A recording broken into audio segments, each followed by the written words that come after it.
G20 के आयोजन के बाद 5 या 6 महीने का काउंटडाउन चुनावों के लिए बचेगा।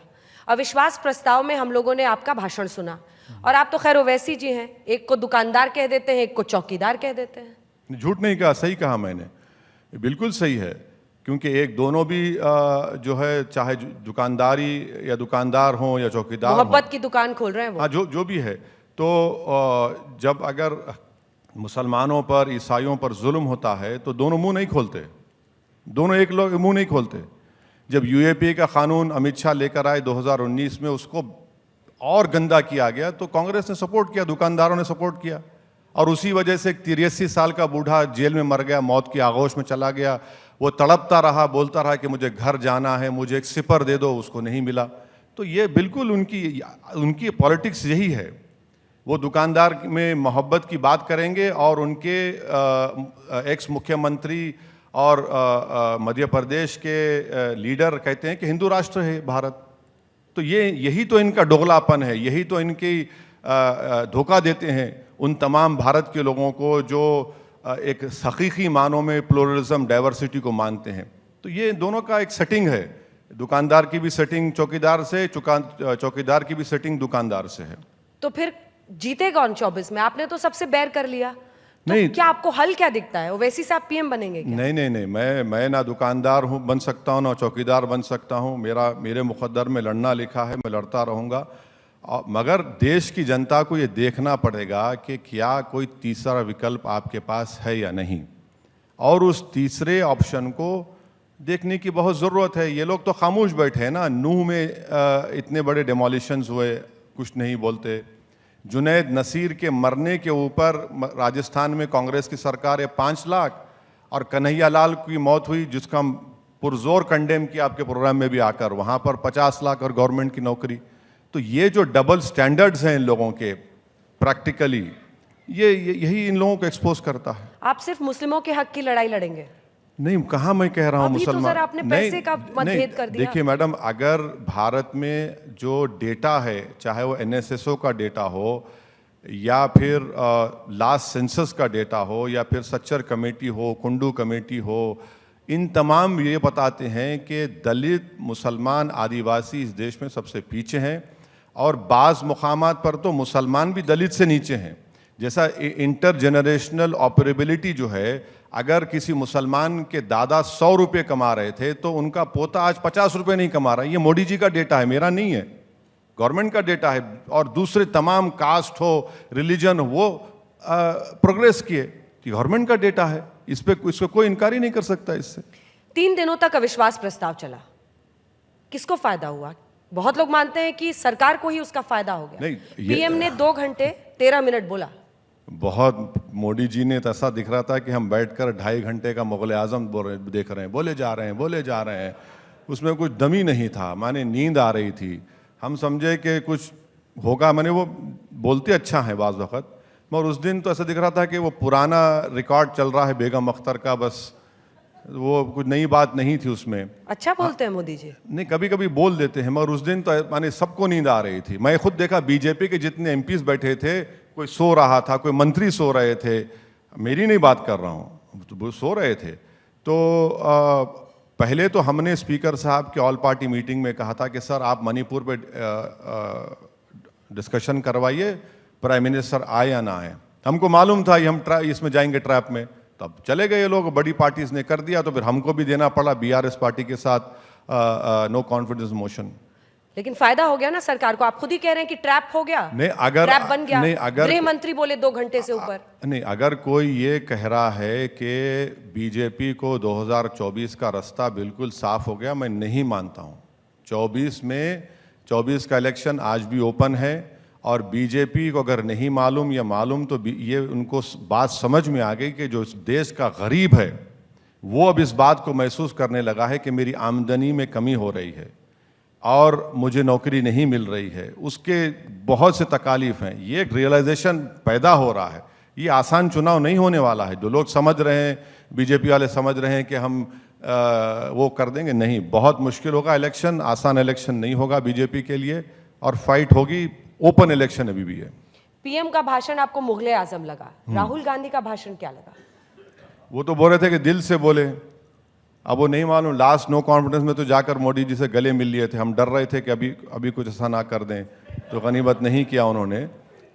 तो दिल से बोले और बोले हैं, बोलते हैं, तो बोल रहे हैं, तो हम देख रहे हैं, सुन रहे हैं, आप भी सुन रहे हैं, सब सुन रहे हैं, तो सुन रहे हैं। आज थोड़ा डर के बोल रहे हैं आप राहुल। नहीं, बिल्कुल नहीं। वो एक उर्दू की शायर ने कहा था ना कि बके जा रहा हूँ जुनू में क्या क्या, तो हम भी सुन रहे हैं, सब सुन रहे हैं, क्या क्या कर सकते हैं। बोल रहे हैं, वो बोल रहे हैं बेचारे, वो चले थे, इतना चले, ऐसा हुआ, ये हुआ, बोले हैं, वो बोले हैं।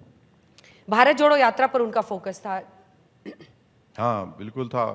अब आप देखिए, कांग्रेस वाले कोई नहीं आए तो मुझे क्यों आप पूछ रहे हैं सब बातें? उनको बुला लीजिए, वो अच्छा बोलेंगे। खामा मुझे आप अर्दोगान का पूछ रहे हैं, शी जिनपिंग का पूछ रहे हैं, अब कांग्रेस का पूछ रहे हैं, तो मुझे थोड़ा आप उसी में रखिए जहां तक मैं बोल सकता हूं। लेकिन इंडिया जो गठबंधन विपक्ष का बना है, हाँ। उसमें भी आपको जगह नहीं मिली। आप लड़ेंगे कैसे? आपके चुनावी बिसात के नीचे, पैरों के नीचे की जमीन क्या है सर? आप सिर्फ मुस्लिम पॉलिटिक्स इस देश में करना चाहते हैं। नहीं, बुरी बात देखिए, मैं तो कर रहा नहीं हूं। अगर मैं करता हूं तो बुरी बात क्या है? नरेंद्र मोदी क्या कर रहे हैं? नरेंद्र मोदी नहीं कहा था कि मैं हिंदू नेशनलिस्ट हूं। अभी ये कांग्रेस वाले क्या करते हैं? राहुल गांधी का गोतरा निकाल दिए। क्या क्या नहीं कहा उनके बारे में। अगर कमजोर को पॉलिटिकल एम्पावरमेंट मिलता है तो इससे लोकतंत्र मजबूत होगा, इससे एक्सट्रीमिज्म खत्म होगा, इससे रेडिकलिज्म खत्म होगा। ये हम आगे से बुरी बात क्या है? लेकिन पॉलिटिक्स और एक्टिविज्म में बहुत फर्क है। नहीं, एक्टिविज्म तो आप एक्टिविज्म कर रहे हैं, वरना 17% से 18% पर आप सीट तो जीतेंगे नहीं। आप फायदा बीजेपी को कर देंगे कोई बांट के। मेरी वजह से अगर बीजेपी को फायदा हो रहा तो मैं तो आपको कहूंगा कि आप एक दिन 2 घंटे का प्रोग्राम कर लीजिए। जो लोग मुझ पर गाली देते हैं उन सबको बुला लीजिए। मैं आपको बता रहा हूं कि 5 मिनट नहीं बैठ पाएंगे हमारे सामने ये लोग। बीजेपी अगर आज सत्ता में है तो कांग्रेस पार्टी की वजह से है, और उसकी जिम्मेदारी राहुल गांधी पर भी आयद होती है, हम पे कहाँ आयद होती है? हम 3 सीट लड़ रहे हैं पार्लियामेंट में 2019 में, और नरेंद्र मोदी 300 जीत जाते हैं। अब तो हद तो ये हो गई कि अब कांग्रेसी लोग कह रहे हैं कि भाई हमको स्पीकर ने सस्पेंड कर दिया, तुमको नहीं किया। तो मैंने कहा अब आइंदा तुम ये कहोगे तुम 6 फुट 2 इंच के और हम 5 फुट 7 इंच के हैं, इसलिए वजह से हमको निकाल दिए। अब कहाँ रुकेगी बात, बताइए आप। हाँ, वो ये कह रहे हैं कि आपको नहीं सस्पेंड करते हैं। हाँ बिल्कुल, अब वही तो बोल रहे हैं ना। आपको बीजेपी वाले मानते हैं, आपको स्पीकर ने भी एक्स्ट्रा टाइम दे दिया। कल बोलेंगे कि आप इतने लंबे क्यों हैं, कल बोलेंगे कि आप इतना अच्छा क्यों बोलते हैं, आप गूंगे बन जाइए। तो मैं क्या करूंगा इस बारे में? तो ये तो गलत है ना। आप अपनी कमजोरी को देखिए, उसको दूर करिए, आप लड़िए। आपको कौन रोक रहा है? आपको हराइए। हम भी नहीं चाहते कि दोबारा तीसरी मर्तबा इस अजीज वतन अजीज के प्रधानमंत्री वजीर आजम नरेंद्र मोदी बने। हम अपनी तरफ से कोशिश कर रहे हैं, हम कोशिश करेंगे, जहां जहां हमसे हो सकेगा हम कोशिश करेंगे और करते आए हैं। इंडिया के जो गठबंधन के नेता अगर बाहें खोल दे तो आप जाना चाहेंगे वहां? बाहें खोल दें, क्योंकि अविश्वास प्रस्ताव के खिलाफ आपने साथ दिया ना उनका। नहीं, हमने उनका साथ नहीं दिया। हमने बीआरएस पार्टी के नो कॉन्फिडेंस मोशन पर हमने साथ उनका दिया। नो कॉन्फिडेंस मोशन की हम तायद में खड़े रहे, मगर बीआरएस पार्टी के नो कॉन्फिडेंस मोशन की हम तायद में खड़े रहे थे। वो बाहें वाहें नहीं खोलेंगे, हमको मालूम, और हमको जरूरत भी नहीं है। हमको ऐसे महबूबा के बाहों में जाकर कोई सुकून मिलने वाला नहीं है, क्योंकि ये ऐसी महबूबा है जिसने बहुत से लोगों को वफा नहीं किया। जो लोग उसको महबूब समझे और चले गए, वो बेचारे उनकी खबरें बन गई और महबूबा अभी तक जिंदा है। तो हमको ऐसी महबूबा की ना जुल्फ़ों की ज़रूरत है, ना इनके गले में जाकर। हमको दूर से मालूम कि ये बड़ी ख़तरनाक महबूबा है, दूर रहो इससे।